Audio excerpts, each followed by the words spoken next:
नमस्कार दर्शकों, इस वक्त हमारे साथ डी लाइव के न्यूज स्टूडियो में मौजूद है एक ऐसी शख्सियत, एक ऐसी संगीतकार जिनकी संगीत की फनकार जो है वो भारत ही नहीं बल्कि पूरे विश्व में हमें सुनाई देती है। हमारे साथ डी लाइव के स्टूडियो में इस वक्त मौजूद है Girish Vishwa ji. Sir, welcome to the live news studio और इंदौर में भी आपका बहुत स्वागत है। और हम आपसे जानना चाहेंगे कि सबसे पहले तो बहुत ही एक सीधा सा सवाल कि संगीत के आसपास ही आप रहते हैं, आपकी उंगलियां जब तबले पर होती हैं या ड्रम कॉन्गो पर होती है तो इस तरह से थिरकती है, इस तरह डांस करती है कि सुनने वाले से ज़्यादा देखने वाले को भी मज़ा आता है। संगीत आपके लिए क्या है सर? संगीत मेरे लिए ज़िंदगी है और इसी से मैं बचपन से जुड़ा हूँ। और मेरे उस्ताद लोगों ने मुझे परफॉर्म करना सिखाया, बजाना सिखाया कि पब्लिक को कैसे अट्रैक्ट करने का बजाने के साथ में। तो वो भी ज़रूरी है, पब्लिक भी आपके प्लेइंग के ऊपर इन्वॉल्व होना चाहिए। तो बस उन उस्ताद लोगों की दुआएं, आशीर्वाद है जिससे ये सब बातें होती रहती हैं। सर, हमने आपके बारे में जाना भी है, सारेगामापा में हमने आपको देखा और वहाँ से आप म्यूज़िक वहाँ पर आप देते हैं। रियलिटी शोज़ जितने भी ऐसा माना जाता है कि सिंगर्स को तो वो प्लेटफॉर्म देते ही हैं, लेकिन कहीं ना कहीं संगीतकारों को भी वहाँ प्लेटफॉर्म मिलता है। पर्दे के पीछे आप वहाँ पर रहते हैं और जितने भी इंस्ट्रूमेंट्स आप वहाँ बजाते हैं, तरह तरह के इंस्ट्रूमेंट्स बजाने का मौका मिलता है, नए लोगों को भी मौका मिलता है। तो क्या मानते हैं आप, रियलिटी शोज़ में सिंगर्स और म्यूजिशियंस दोनों को ही क्या उस पर एक प्लेटफॉर्म और एक मौका मिल रहा है? जी, ये सही बात है। सिंगर्स तो परफॉर्म करते ही हैं, साथ में जो हम म्यूजिशियंस भी जो परफॉर्म करते हैं तो उसमें काफ़ी म्यूज़िक डायरेक्टर्स लोग आते हैं, वहाँ पे जो गेस्ट आते हैं वो सुनते हैं, तो फिर वो अपनी रिकॉर्डिंग के लिए हमें बुलाते हैं। तो फिर वो हमारे काफ़ी म्यूजिशियंस लोगों ने बड़े बड़े म्यूजिक डायरेक्टर के साथ में काम किया है। मतलब मैं तो आप लोगों की दुआ से शुरू से करते आ रहा हूँ। आर.डी. बर्मन जी, लक्ष्मीकांत प्यारेलाल जी, खयाम साहब से लेके प्रीतम, इस्माइल दरबार, विजू शाह, आनंद मिलिंद, जतिन ललित, सब बड़े बड़े म्यूजिक डायरेक्टर के साथ मुझे काम करने का मौका मिला। लेकिन मेरे साथ में जो जुड़े मेरे म्यूजिशियंस लोग हैं, जो नए नए हैं अभी, उनको भी उनका परफॉर्म सुन के काफ़ी म्यूजिक डायरेक्टर्स लोगों ने बुलाया है और उनको रिकॉर्डिंग में बजवाया है उन्होंने। चलिए, तो कई सारे लोगों को सिंगिंग और जो रियलिटी शोज़ होते हैं उनसे भी मौका मिला, लेकिन आम तौर पर सर आप म्यूज़िक कंपोजिंग से जुड़े हैं, संगीत बनाते हैं और प्लेबैक उसके पीछे रहते हैं, आवाज़ नहीं देते। लेकिन आज के दौर में अगर हम देखें तो युवाओं का या किसी का भी अपने आप को लता मंगेशकर से, सोनू निगम से कंपेयर करता है, उसे सिंगर ही बनना होता है। कहीं ना कहीं आपको ये नहीं लगता है कि कंपोजिंग का दौर थोड़ा कम है और कोई ये नहीं चाहता है कि मैं कंपोजिंग करूँ? बहुत ही एक चुनिंदा कुछ मुट्ठी भरी लोग ऐसे होंगे जो चाहेंगे कि हम म्यूजिक कंपोजिंग की ओर जाएं। नहीं, ऐसे ये बात तो नहीं है। काफ़ी कंपोज़र हैं अपने यहाँ पे, लेकिन वो एक्सपोज नहीं हुए हैं अभी सिंगिंग, क्योंकि कंपटीशन चलती है सिंगिंग का, तो उसमें सिंगर ही लोग आते हैं। ऐसा कोई कंपटीशन नहीं होता कि भाई म्यूज़िक डायरेक्टर का ये कंपटीशन है तो उसमें आप आके अपनी कंपोजिंग सुनाओ या बताओ क्या किया है आपने। ऐसा कोई रियलिटी शो बना नहीं है, इसकी वजह से लगता है आपको कि वो कंपोज़र का उनको काम नहीं मिला या जो भी है। सर, तो क्या मानते हैं आप कि ऐसा क्या कुछ एक ऐसा रियलिटी शो भी आना चाहिए कि म्यूजिक कंपोजर्स भी पर्दे पर आ सके सामने और लोग उन्हें भी पहचान सकें? बड़ी अच्छी बात बताई आपने, क्योंकि बहुत अच्छे अच्छे कंपोज़र हैं मेरे कांटेक्ट में भी आते रहते हैं, फ़ोन करते हैं मुझे, तो वो अपनी प्रतिभा दिखाना चाहते हैं, लेकिन ऐसा कोई रियलिटी शो नहीं है। तो मैं ये चैनल की, आपकी चैनल की द्वारा मैं बोलना चाहता हूँ कि ऐसा कोई रियलिटी शो बनाए जिससे कंपोज़र को भी चांस मिले। जी बिल्कुल। तो क्या फ्यूचर में कभी आपने ऐसा सोचा है, आज जैसे ये एक आइडिया बातचीत करते करते सामने आ गया कि ऐसा रियलिटी शो भी हो जहाँ पे कंपटीशन सिंगर्स का नहीं, म्यूजिक कंपोजर्स का हो, कौन कितने बेहतरीन संगीत के साथ सामने आता है और जिससे म्यूजिक कंपोजर्स को भी फेम मिल सके? तो क्या आने वाले समय में आप इस पर काम करेंगे? जिस तरह आपने बताया कि काफ़ी म्यूजिक डायरेक्टर्स वगैरह से भी आप कॉन्टैक्ट में रहते हैं, तो क्या उनके साथ जुड़कर आप आने वाले समय में जो म्यूजिक कंपोजर्स आने वाले हैं, जो बडिंग कंपोजर्स हैं, उनके लिए क्या ऐसा प्लेटफॉर्म लेकर कभी आएंगे? बड़ी अच्छी बात बताई आपने। मैं ये आपकी बात वहाँ तक पहुँचाने में 100% कोशिश करूँगा, क्योंकि काफ़ी चैनल से मेरे अच्छे रिलेशन हैं। तो उनको मैं ये बताऊँगा कि भाई आप जो सिंगिंग का कंपटीशन बना रहे हैं, लेकिन ऐसा कोई कंपटीशन बनाओ, रियलिटी शो बनाओ जिससे कंपोज़र को चांस मिले। बड़ी अच्छी बात बताई आपने, आपकी बात ज़रूर पहुँचाऊँगा मैं।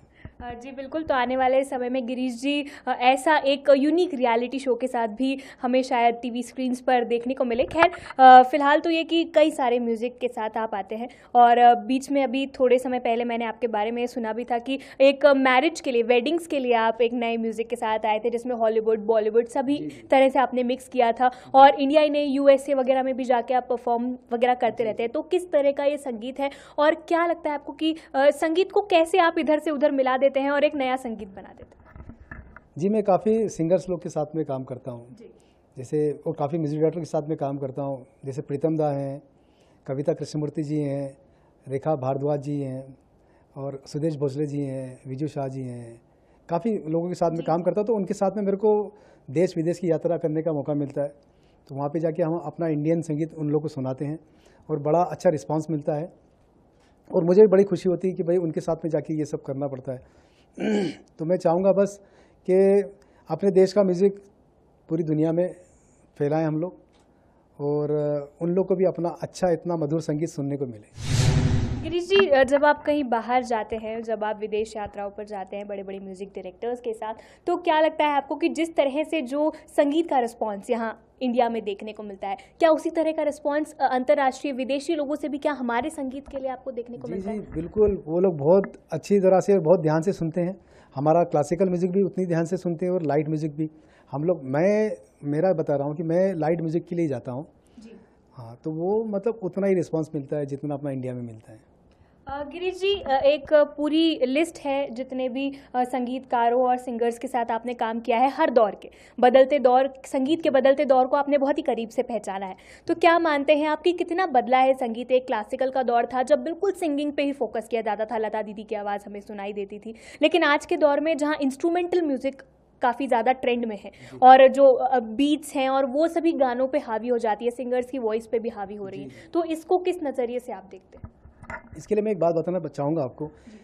पिछले दौर में जो या पुराने समय में जो रिकॉर्डिंग्स होते थे उसमें लाइव म्यूजिशियन के साथ में रिकॉर्डिंग होता था। मतलब 100 म्यूजिशियन हैं और उसके साथ में सिंगिंग है, गाना भी है। लता जी का गाना चल रहा है, मैंने बड़ा खुश नसीब हूँ कि मैं लता जी के साथ भी काम किया है, आशा जी के साथ भी काम किया है। तो लाइव रिकॉर्डिंग होता था। इसके लिए वो गाने की लाइफ भी बहुत होती थी क्योंकि सबका एक आत्मा जुड़ी होती थी रिकॉर्डिंग से, तो गाना इतना अच्छा बनता था। वो गानों सालों चलते थे। आजकल के गाने क्या है कि सब इलेक्ट्रॉनिक हो गया, उसमें बीट्स ज़्यादा होती है, तो पब्लिक 1 महीना मैक्सिमम 4 महीने से ज़्यादा नहीं सुन पाती गाने इसके लिए उम्र ज़्यादा नहीं है। और पुराने गानों की उम्र तो अभी तक यस और सुनते रहेंगे वो। तो ये म्यूज़िक का अभी जो चेंज है ये है। अगर मैं गिरीश जी से पूछूं कि व्यक्तिगत रूप से गिरीश जी जब उस समय काम करते थे और आज भी कई सारे प्रोजेक्ट से जुड़े हुए हैं, आप अपने आप को सबसे ज़्यादा कंफर्टेबल कहाँ मानते थे? आपको ज़्यादा मज़ा काम करने में, संगीत बनाने में कब आता था? आज आ रहा है या फिर आप उस टाइम को मिस करते हैं कि नहीं वहाँ पर मुझे ज़्यादा मज़ा आ रहा था? नहीं, मैं पुराने दौर को बहुत मिस करता हूँ क्योंकि एक मतलब मिनिमम 40 से 100 म्यूजिशियन, 150 म्यूजिशियन काम करते थे सब लोग मिलके, तो वो एक दौर का मज़ा अलग आता था। आजकल हम लोग को क्या होता है कि कोई गाने में 4 ढोलक है, 4 लोग आके बजा के चले गए, दूसरा इंस्ट्रूमेंट आया वो अपना अकेला बजा के चले गया, सिंगर अपना बाद में आके गाना चले गया। तो एक वो बहुत मिस करता हूँ क्योंकि सब साथ में जो काम होता था तो वो कुछ काम का नतीजा, रिजल्ट भी अलग होता था। गिरीश जी, जब म्यूज़िक आप बजाते हैं, म्यूज़िक देते हैं, नया संगीत फॉर्म करते हैं, क्या ऐसा कोई वाक़या आपको दिमाग में आ रहा होगा कि मतलब कुछ ऐसे ही बैठे हैं, सब मज़ा मस्ती मार रहे हैं, बातें कर रहे हैं और एकदम से बजाते बजाते ही कुछ मतलब म्यूज़िक मिल गया हो, कुछ बहुत अच्छा मिल गया हो और वो आगे आपको किसी गाने में या कहीं पे बहुत काम आया हो? मैं एक रहमान जी का किस्सा आपको बताना चाहूँगा। जी बिल्कुल। तो रहमान जी का एक गाना था ताल फिल्म का, करियो ना करियो ना। तो उसके लिए मुझे सुखविंदर जी ने मेरे नाम बोला था उनको, रहमान जी को, कि गिरीश जी हैं, अपने दोस्त हैं, बहुत अच्छा रिदम करते हैं। तो वो गाने के लिए मेरे को रिदम करने के लिए उन्होंने बुलाया था 4D स्टूडियो वर्ली में। तो वहाँ मैंने उनसे पूछा किस टाइप का गाना है, तो उन्होंने बताया ये सब फोक टाइप का है। तो वो हिसाब से मैंने सब म्यूजिशियंस को बुला लिए थे, लेकिन जब गाना सुना तो वो कुछ अलग ही स्टाइल का गाना था। फिर रहमान जी ने बोला कि भाई एक काम करो गिरीश जी, आप बताइए कैसा बजाने का है।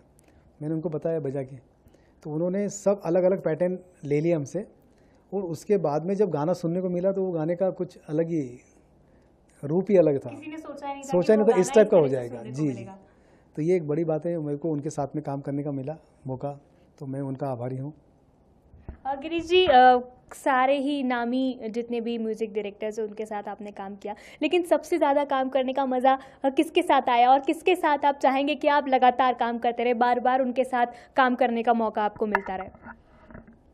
मेरे फेवरेट जो म्यूजिक डायरेक्टर हैं रहे आर.डी. बर्मन जी, लक्ष्मीकांत प्यारेलाल जी, इन लोगों के साथ काम करने का बहुत मज़ा आया और वो सब दौर मिस करता हूँ। उसके बाद आनंद मिलिंद जी के साथ मैंने सालों काम किया है, जतिन ललित जी के साथ सालों काम किया है। सबका एक अलग अलग स्टाइल था काम करने का, तो मुझे काम करने का सबके साथ मज़ा आया है। अभी प्रीतम दा के साथ भी मैंने बलम पिचकारी जो गाना बजाया है वो मेरा ढोलक बजाया हुआ उसमें। तो सबका अलग अलग स्टाइल है, तो मैं मेरे काम में, मेरे म्यूज़िक में मैं सबके साथ एंजॉय करता हूँ। सबके साथ चलिए एंजॉय करते हैं, लेकिन एक किसी म्यूजिक डायरेक्टर का यहाँ पर इन्होंने हमें नाम नहीं बताया, लेकिन चलिए कोई बात नहीं, सभी के साथ आपको काम करने का मज़ा आता है। लेकिन खास बात तो ये है कि आपका म्यूज़िक जो है वो मुझे, हमारे सारे व्यूअर्स को, हम सभी को सुनने में बहुत ज़्यादा मज़ा आता है। लेकिन इंदौर में आपको सबसे ज़्यादा अच्छा गिरीश जी क्या लगता है? इंदौर में सबसे ज़्यादा मज़ा खाने पीने में, घूमने फिरने में, क्या इंदौर में सबसे ज़्यादा अच्छा लगता है? मैं इंदौर से हूँ, तो मुझे इंदौर में जो एक अपनापन है जी, बस वो कहीं भी नहीं मिलता है। खाने पीने का तो एक अलग मज़ा है ही, वो तो मिस करते ही हम लोग, लेकिन एक दोस्त यारी, एक जो अपने रिलेटिव का जो एक प्यार, जो मोहब्बत, वो मुझे दुनिया में कहीं नहीं नज़र आती, वो इंदौर में ही है। जी जी। क्या कहना चाहेंगे, इंदौर में जितने भी लाखों करोड़ों लोग हैं या पूरे इंडिया में जितने भी लोग हैं आपको सुन सकते हैं, उनके बारे में क्या कहना चाहेंगे आप, और क्या एक मैसेज है जो आप उन तक पहुंचाना चाहते हैं अपने संगीत के ज़रिए या अपनी आवाज़ के ज़रिए? सबसे मैं ये रिक्वेस्ट करना चाहूँगा कि म्यूज़िक से जुड़े रहें और एक बार कभी भी इंदौर में आएँ, ज़रूर इंदौर आके जाएं, तो आपको बहुत मज़ा आएगा। जी बिल्कुल, आपने इतना प्यार से सभी से रिक्वेस्ट किया है, ज़रूर मुझे लगता है कि वो लोग इंदौर आएंगे और अब इंदौर के अपनेपन को वो भी महसूस कर कर जाएंगे। लेकिन अब आपसे जानना चाहेंगे कि आने वाले आपके प्रोजेक्ट्स क्या हैं? अभी फ़िलहाल किस तरह के म्यूज़िक पे आप कंसंट्रेट कर रहे हैं और कौन से आने वाले गानों में आपके हिट्स, हमें म्यूज़िक के हिट्स जो हैं सुनने को मिलने वाले हैं? एक्चुअली अभी लेटेस्ट में मैंने बाजीराव मस्तानी जो फिल्म आ रही है संजय लीला भंसाली जी की, उसमें मैंने 2 गाने बजाए, तो वो आपको अभी लेटेस्ट में तो वही सुनने को मिलेगा। और इसके साथ आगे चलकर, ये तो गाने आपके सुनने वाले हैं, लेकिन आगे चलकर क्या और प्लान्स है आपकी म्यूज़िक को? आपको ऐसा लगता है कि इस इंडस्ट्री को थोड़ी और ऊंचाइयों तक, कहाँ तक आप और लेके जाना चाहते हैं, और क्या क्या एक्सपेरिमेंट्स हैं जो आने वाले समय में हमको आपकी ओर से देखने को मिलेंगे? इंडस्ट्री की तो अपनी एक हाइट है ही, मैं मेरी तरफ से कोशिश करूँगा कि रिदम में कुछ मैं और नया और अच्छा कर पाऊँ। जी बिल्कुल। कौन से इंस्ट्रूमेंट्स हैं गिरीश जी जिनको, मतलब सबसे ज़्यादा आपको बजाने में मज़ा कौन से इंस्ट्रूमेंट में आता है, और सबसे ज़्यादा म्यूज़िक में जो छेड़छाड़ है, जो बहुत ही सुरीली सुरों के साथ हमें सुनने को मिलती है, आपकी छोटी सी भी छेड़छाड़ जो होती है वो हमें बहुत ही मीठी सुर लगते हैं, तो किस इंस्ट्रूमेंट के साथ छेड़छाड़ करने में सबसे ज़्यादा मज़ा आता है आपको? मेरा फेवरेट इंस्ट्रूमेंट तो ढोलक ही है, लेकिन मुझे एक बगल बच्चा करके एक इंस्ट्रूमेंट आता है जी, उसको यहाँ पे लगा के ऐसे बजाना पड़ता है, वो इंस्ट्रूमेंट के साथ मुझे बहुत मज़ा आता है बजाने के लिए। तो यहाँ पर गिरीश जी हमारे साथ थे जी लाइव के स्टूडियो में, और बहुत सारी प्यारी प्यारी बातें इन्होंने हमारे साथ की, बताया कि कितने सारे लंबी लिस्ट थी म्यूज़िक डायरेक्टर्स जिनके साथ इन्होंने काम किया, और सभी से इन्होंने रिक्वेस्ट भी की कि जितने भी देश दुनिया के लोग इंदौर आएँ, इंदौर में बहुत अपनापन है, आके इंदौर के अपनेपन को महसूस करें, और खाना पीना तो चलता रहता है। और गिरीश जी इंदौर के ही हैं, इंदौर से ही जुड़े थे, और म्यूज़िक जो है इनके लिए इनकी ज़िंदगी है, और बहुत ही प्यारा म्यूज़िक होता है। इन्होंने आप सभी से अपील भी की कि म्यूज़िक से जुड़े रहें। मैं हूं साक्षी शर्मा, कैमरा पर्सन गजेंद्र सिंह के साथ, डी लाइव न्यूज़ इंदौर।